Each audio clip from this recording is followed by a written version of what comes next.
DNA मित्रों, विश्लेषण की शुरुआत आज हम नेताजी सुभाष चंद्र बोस के एक विचार से कर रहे हैं। नेताजी ने कहा है कि राष्ट्रवाद की वेदी पर केवल युवा ही अपने सपनों की आहुति दे सकते हैं। जब युवाओं के दिलों में राष्ट्रवाद की ज्वाला जलती है तो राजनीतिक कामयाबी और स्वतंत्रता कदम चूमती है। इसी युवा शक्ति और उसकी ऊर्जा को अपने साथ जोड़ने के लिए देश की दो बड़ी पार्टियां आजकल अभियान मोड में हैं।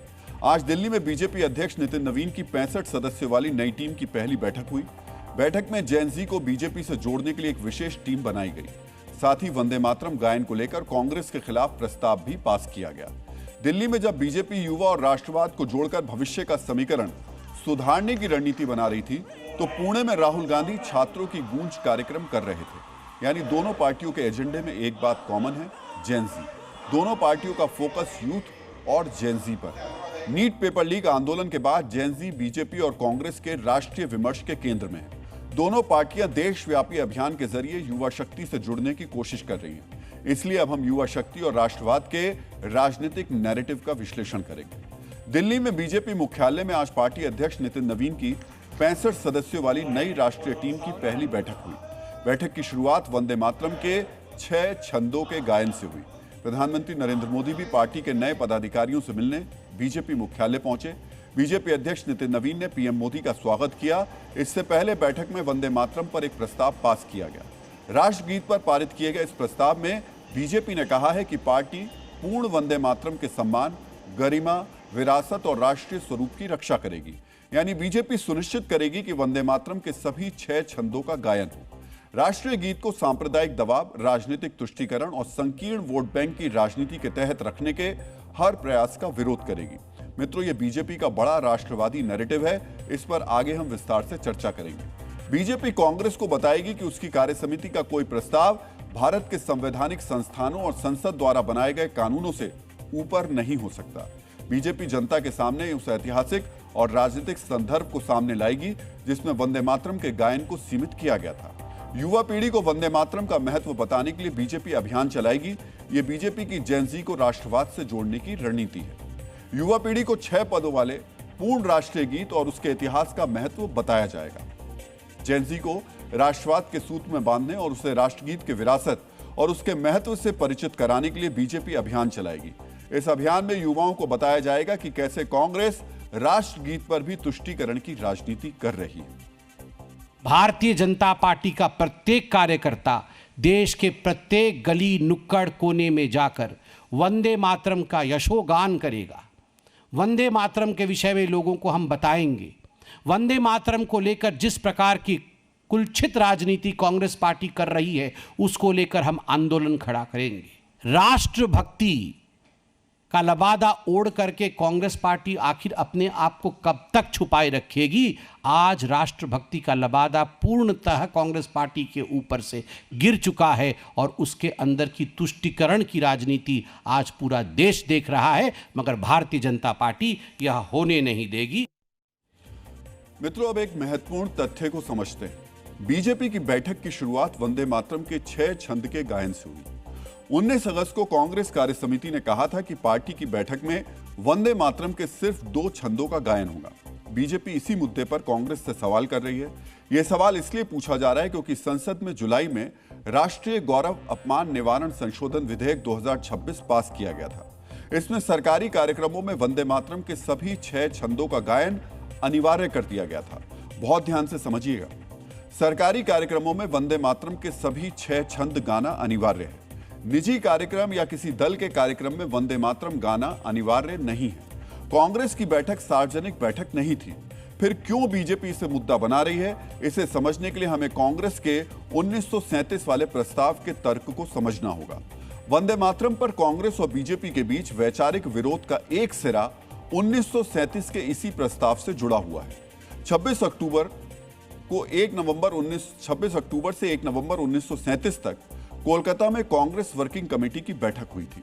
इस बैठक में वंदे मातरम को पहले 2 छंद ही गाने का निर्णय लिया गया। कहा गया कि वंदे मातरम के बाकी छंदों में धार्मिक संदर्भ है।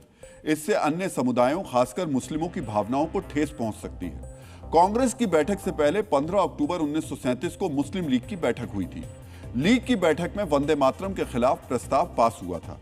प्रस्ताव में कहा गया था कि वंदे मातरम में मूर्ति पूजा और इस्लाम विरोधी भावनाओं का समावेश है। मुस्लिम लीग ने वंदे मातरम को राष्ट्रवाद के लिए हानिकारक बताया था। मुस्लिम लीग के विरोध के बाद 22 अक्टूबर 1937 को कांग्रेस वर्किंग कमेटी ने मूल गीत के 6 पैरा में 4 पैरा हटाने का फैसला लिया था। 1937 से ही यह आरोप लगता रहा कि जिन्ना की मुस्लिम लीग के दबाव में वंदे मातरम के सिर्फ 2 छंद को अपनाया गया और 4 छंद को छोड़ दिया गया। इसे तुष्टीकरण की राजनीति कहा गया। आज कांग्रेस पार्टी की परंपरा और विरासत का संदर्भ देकर कह रही है वो 1937 में पारित प्रस्ताव के मुताबिक वंदे मातरम के सिर्फ 2 छंद ही गाएगी। बीजेपी इसे तुष्टीकरण बता रही है। मित्रों, वंदे मातरम पर एक और महत्वपूर्ण तथ्य की जानकारी हम आपसे शेयर कर रहे हैं। 14 अगस्त 1947 की रात 11 बजे संविधान सभा की बैठक शुरू हुई तो सुचेता कृपलानी ने वंदे मातरम का गायन किया था। बैठक में वंदे मातरम का पहला छंद गाया गया था। अगले दिन यानी 15 अगस्त 1947 को सुबह 6:30 बजे आकाशवाणी पर पंडित ओमकार नाथ ठाकुर ने वंदे मातरम गाया था। पंडित जी ने वंदे मातरम से सभी 6 छंद उसके गाए थे। ये गायन लगभग 10 मिनट का था और देश भर के रेडियो स्टेशंस पर एक साथ इसको प्रसारित किया गया था। यानी ऐतिहासिक संदर्भ भी बताते हैं कि देश के एक वर्ग की भावना रही है कि वंदे मातरम के सभी 6 छंदों का गायन होना चाहिए। वहीं एक वर्ग अपनी धार्मिक भावनाओं का हवाला देकर वंदे मातरम गायन को सिर्फ 2 छंदों तक ही सीमित रखना चाहता है। इस विशेष वर्ग के कुछ लोग तो राष्ट्रगीत के 2 छंद भी नहीं गाना चाहते हैं। मित्रों, राष्ट्रपिता महात्मा गांधी ने एक आर्टिकल में लिखा है कि जहां अन्य राष्ट्रगीत में दूसरों के लिए अपमानजनक भावनाएं होती हैं, वहीं वंदे मातरम ऐसे दोषों से मुक्त है और यह बात राष्ट्रपिता महात्मा गांधी ने कही। फिर ऐसे राष्ट्रगीत का विरोध क्यों हो रहा है? जब संसद ने 6 छंद के गायन का कानून पास कर दिया तो क्यों राष्ट्रगीत के सिर्फ 2 छंद गाने की जिद है? क्यों इसके पीछे तुष्टीकरण के आरोप लग रहे हैं? इसे समझने के लिए पहले वोटिंग के एक आंकड़े को समझ लेते हैं। 2014 लोकसभा चुनाव में कांग्रेस और उसके सहयोगी दलों को करीब 45% मुस्लिम वोट मिले। 2019 लोकसभा चुनाव में भी कांग्रेस और उसके सहयोगी दलों को करीब 45% मुस्लिम वोट मिला। 2024 के लोकसभा चुनाव में कांग्रेस और उसके सहयोगी दलों को करीब 65% मुस्लिम वोट मिला। कांग्रेस और उसके सहयोगी दलों के अलावा बीजेपी विरोधी दूसरे क्षेत्रीय पार्टियों को मुस्लिम वोट का बड़ा हिस्सा मिला, जबकि बीजेपी और उसकी सहयोगी पार्टियों को सिर्फ 8 से 10% ही मुस्लिम वोट मिला। तो क्या वंदे मातरम के 6 छंद गाने से कांग्रेस के इनकार और बीजेपी के सवाल के पीछे यही समीकरण है? क्या कांग्रेस 1937 के प्रस्ताव का हवाला राजनीतिक विरासत के लिए नहीं, वोट बैंक के लिए दे रही है? असहज करने वाले इन सवालों का फिलहाल कांग्रेस ने विस्तार से जवाब नहीं दिया है, लेकिन बीजेपी ने वंदे मातरम के सम्मान में देशव्यापी अभियान चलाने की घोषणा करके यह साफ कर दिया कि राष्ट्रगीत के सम्मान का मुद्दा अब राष्ट्रीय राजनीतिक विमर्श के केंद्र में रहेगा। बीजेपी के वंदे मातरम अभियान पर कांग्रेस ने भी प्रतिक्रिया दी है। कांग्रेस अध्यक्ष मल्लिकार्जुन खड़गे ने क्या कहा, इसे सुन लीजिए। वो बोल रहे हैं कि वंदे मातरम जो नहीं गाते वो देशद्रोही है। देशद्रोही तो वही खुद ही है, क्योंकि वो तो ब्रिटिशर के गुलाम बनना चाहते थे। हमने गुलामी से उनको बाहर निकाला। अरे आओ भाई, आजादी भी हम लाए हैं, तुम डेमोक्रेसी में ठहर ठहर के मंत्री बनो, मुख्यमंत्री बनो, प्रधानमंत्री बनो। ये हक किसने दिलाया? हमने दिलाया। कांग्रेस समझती है कि वंदे मातरम पर बीजेपी उसे देश विरोधी साबित करने की कोशिश करेगी, इसलिए उस नैरेटिव को कांग्रेस के नेता अभी से काटने में जुट गए हैं। वैसे आज बीजेपी की नई टीम ने पहली बैठक में जो दूसरा महत्वपूर्ण निर्णय लिया वो युवाओं से जुड़ा हुआ है। जेनजी यानी युवा वोटर्स को पार्टी से जोड़ने के लिए बीजेपी ने एक टीम बनाई है। इस टीम में बीजेपी अध्यक्ष नितिन नवीन, बीजेपी की राष्ट्रीय महासचिव स्मृति ईरानी, बीजेपी के राष्ट्रीय महासचिव विनोद तावड़े, गुजरात के मंत्री हर्ष सांघवी और छत्तीसगढ़ के मंत्री ओपी चौधरी शामिल हैं। अब समझते हैं कि बीजेपी ने जेनजी से संवाद के लिए स्पेशल 5 की जो नई टीम बनाई है वो करेगी क्या। यह विशेष टीम जेनजी के बीच युवा संवाद अभियान चलाएगी।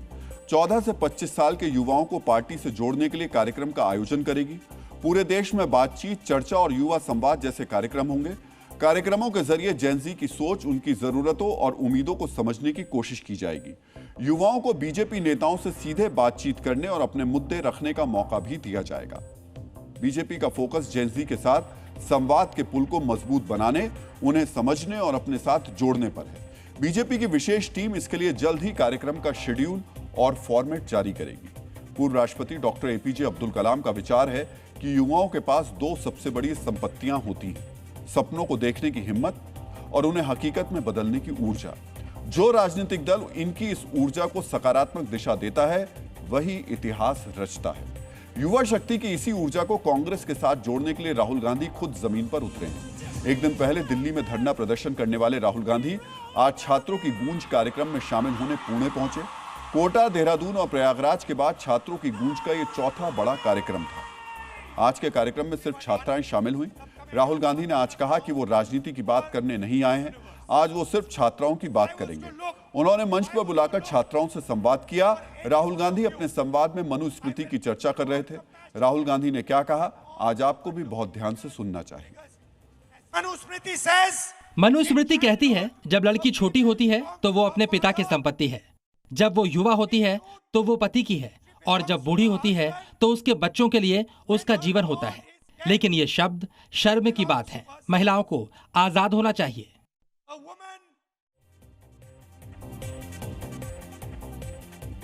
राहुल गांधी ने मनुस्मृति की चर्चा महिलाओं के संदर्भ में नकारात्मक तरीके से की। ये राहुल गांधी का एक पक्षीय नजरिया है।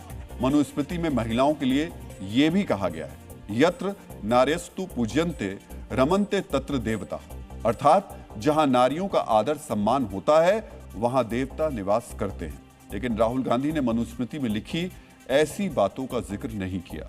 इस कार्यक्रम में राहुल गांधी ने कहा, देश की लड़कियों का आजाद होना जरूरी है। पिता, पति और बेटे से महिलाओं का रिश्ता है, लेकिन छात्राओं की पहचान उनसे नहीं होनी चाहिए। इससे पहले राहुल गांधी ने कोटा, देहरादून और प्रयागराज में पेपर लीक और देश की शिक्षा व्यवस्था में सुधार से जुड़े मुद्दे उठाए थे।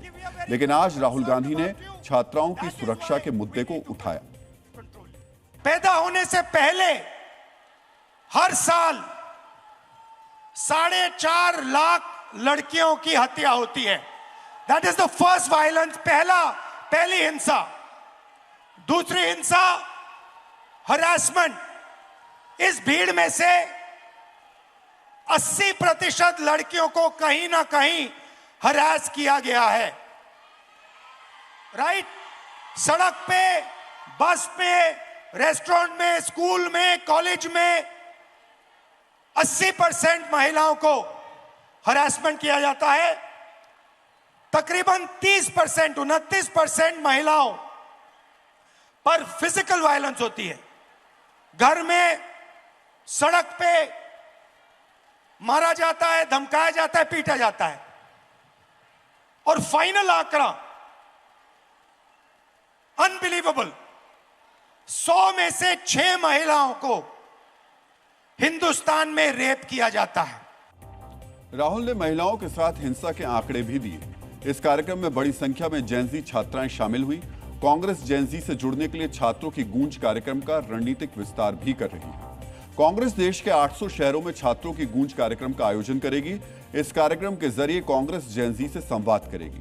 कांग्रेस परीक्षा में गड़बड़ी, पेपर लीक, बेरोजगारी और भर्ती में देरी जैसे मुद्दों को राष्ट्रीय राजनीतिक अभियान बनाएगी। इसके साथ ही कांग्रेस शिक्षा और रोजगार के मुद्दे पर बड़ा आंदोलन खड़ा करने की भी तैयारी कर रही है। मित्रों, आपके मन में एक जिज्ञासा होगी कि अचानक से जेन जी राजनीतिक विमर्श के केंद्र में कैसे आ गए। आखिर क्यों देश की 2 बड़ी पार्टियां जेन जी को केंद्र में रखकर अभियान चलाने की तैयारी कर रही है। इसे समझने के लिए हमें जेन जी की राजनीतिक ताकत को समझना होगा। डीएनए मित्रों, अमेरिका के पूर्व राष्ट्रपति अब्राहम लिंकन ने कहा है कि राजनीति वही विधा है जो आज के फैसलों से कल के इतिहास को लिखती है। बीजेपी और कांग्रेस की कोशिश भी यही है। बीजेपी का युवा संवाद अभियान और कांग्रेस का छात्रों की गूंज कार्यक्रम भविष्य की तैयारी है। नजर उन युवाओं पर है जो 2029 में वोटर होंगे। डीएनए शोधशाला में आज हमने इस पर एक रिसर्च की। इस रिसर्च में हमने अलग अलग आंकड़ों को शामिल किया। रिसर्च के तथ्य बताते हैं कि 2029 लोकसभा चुनाव तक देश में कुल वोटर्स की संख्या 100 करोड़ हो सकती है। इसमें युवा वोटर्स की संख्या करीब 40 करोड़ के करीब हो सकती है। यानी कुल वोटर्स में युवा मतदाताओं की हिस्सेदारी 40% हो सकती है। रिपोर्ट्स के मुताबिक युवा वोटर्स करीब 300 लोकसभा सीट पर हार जीत तय करने में निर्णायक हो सकते हैं। 300 लोकसभा सीटों पर। यही राजनीतिक ताकत जेन जी को महत्वपूर्ण बनाती है। इसलिए पार्टियां युवाओं से सीधा संवाद करना चाहती हैं, उन्हें समझाना चाहती हैं और उनसे जुड़ना चाहती हैं, उनसे समझना भी चाहती हैं।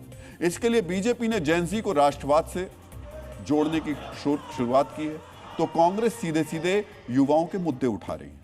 बीजेपी वंदे मातरम को मुद्दा बना रही है। इसके जरिए वो जेनजी को राष्ट्रवाद से जोड़ रही है। इसे आप बीजेपी का जेनजी वाला राष्ट्रवाद भी कह सकते हैं। अब सवाल है, बीजेपी के पास तो वंदे मातरम है, राष्ट्रवाद है, लेकिन कांग्रेस के पास क्या है? तो कांग्रेस सीधे पेपर लीक, बेरोजगारी पर सरकार से सवाल पूछ रही है। कांग्रेस का फोकस पढ़ाई, रोजगार और महिला सुरक्षा को मुद्दा बनाने पर है। बीजेपी स्किल इंडिया, पीएम सेतु, पीएम इंटर्नशिप, मुद्रा योजना जैसी योजनाओं को जेनजी के बीच प्रचारित करने की तैयारी में है। बीजेपी इसके जरिए बताना चाहती है कि केंद्र सरकार की योजनाओं से करोड़ों युवाओं को लाभ हुआ है। वहीं कांग्रेस छात्रों की गूंज के जरिए युवाओं को यह बताने और समझाने की कोशिश कर रही है, नौकरियां घटी हैं, सरकारी नौकरी के लिए परीक्षा सही समय पर नहीं हो रही है, यानी युवाओं का भविष्य संकट में है। मित्रों, समझिए, ये पूरी राजनीति लड़ाई के केंद्र में जेनजी है। बीजेपी जहां वंदे मातरम, राष्ट्रवाद और केंद्र सरकार की योजनाओं को आधार बनाकर युवाओं से जुड़ने और जोड़ने की तैयारी में है, तो दूसरी तरफ कांग्रेस जेनजी की पढ़ाई और नौकरी के संकट पर चर्चा कर बीजेपी से सवाल कर रही है।